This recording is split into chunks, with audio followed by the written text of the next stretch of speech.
Alright everyone, so I'm here to talk to you about Ghostbusters Afterlife. Alright, so me and one of my roommates went and saw it tonight, and I gotta tell you, I had a good time. I think this is one of the movies this year that I've gone to, and I've just had like the most fun watching. I don't know how to explain that to you. Like, Free Guy was a very fun movie, you know what I'm saying? That's what I felt about this one. I myself do enjoy the Ghostbusters original movie. I can't tell you what happens in the second one. I've seen it, but it was a long time ago. And then the reboot is like, okay, it's not a great one. I do like Kristen Wiig, and I think Chris Hemsworth carried the movie, but the movie itself is not great. You know what I mean? So this one really picks up as like the third one. The cast is spot on. You got Paul Rudd. You got McKenna Grace, is that her name? McKenna something. Finn Wolfhard. And then I don't think this is a spoiler. I think it's been confirmed for a while. But you have like 3 of the original Ghostbusters come back towards the end of the movie, which is super good payoff. It's like, it's really good. You're following, his name like Egon or something? You're following his family because he's passed away. And they inherit all of his land, his house, and everything.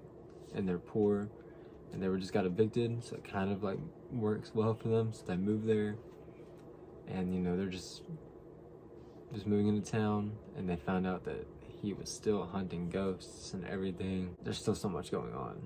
And apparently he tried to warn the other Ghostbusters about, and they didn't really believe him, which doesn't really make sense to me. It's like, why would you not believe him after everything you've been through? But whatever.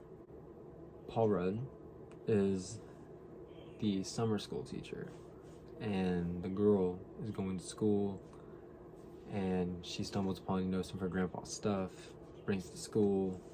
Paul Rudd's character is interested in it, and something goes wrong, so then he takes her back home. So now Paul Rudd's got a crush on their mom, and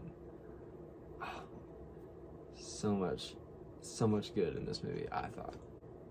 The CGI is good for the most part. There's a couple places where I'm like, that doesn't look great, but the gatekeeper and the keymaster, I think they're called, you know, like from the first one, like wasn't gargoyle looking dog things.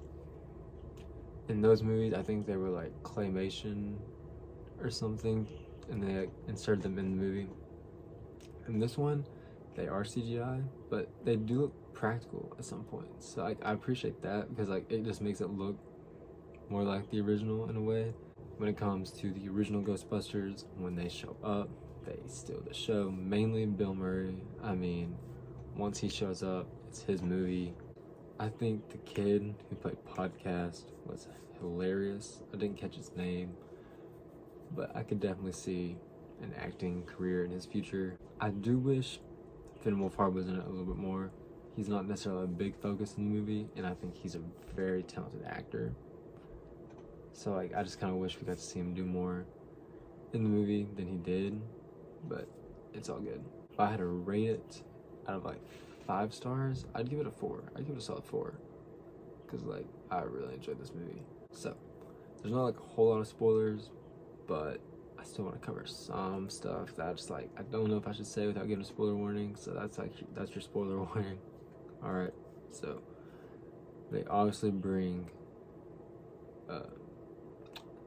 the 4th Ghostbuster back in like ghost form through CGI, and there's a very touching moment. Like, I'm not like super connected to Ghostbusters. Like I said, I enjoy the first movie a lot, but like other than that, like I'm not like a huge Ghostbusters fan. But when you see all 4 of them lined up like that, and they all look at him, I'm telling you, like, I started tearing up. I'm just like, that's just like the power of it, I guess. Because I'm like not emotionally attached to these movies at all. But, like, it was a really beautiful, good scene. J.K. Simmons has a fun cameo, which you see him earlier, and I didn't even notice it was him, but then once he comes back in the later scene, you're like, oh hey, that's J.K. Simmons. And apparently Olivia Wilde was the villain. Knowing that now, I can see it. I didn't know. To see. The whole thing about the villain, I didn't really dig. Like, I thought it was kind of funny that she, like, with the flat top and then, like, just like her armor, she looked like she was out of the 80s, which I can respect because the original movie came out in the 80s, I believe. So it's like, but it kind of just looks weird. I didn't like her design. I was saying her, I know that the villain does not identify as a man or a woman. I guess it's like, but even the Ghostbusters referred to it as a her. So like, they're kind of contradicting themselves in the movie. And I don't even know why I'm talking about this. But the villain was like, like I didn't really care about her that much. Like, she's there for a little bit, and then she gets sucked in. She was like more scarier, and she was so much more menacing when she was like, just like half of herself, you know, like after she was sucked up, she's like, just like veins of electricity and like smoke or whatever. She looked a lot creepier and menacing that way. I never felt like they were in like real danger. I guess that's like the biggest thing I have against it. And it's like, it's pretty much the exact same thing as the first movie. Sigourney Weaver had a cameo in one of the post-credit scenes.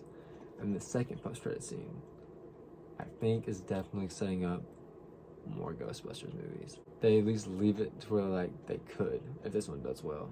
And I can't imagine this one flops. With the Ghostbusters name, I just feel like it's gonna make money.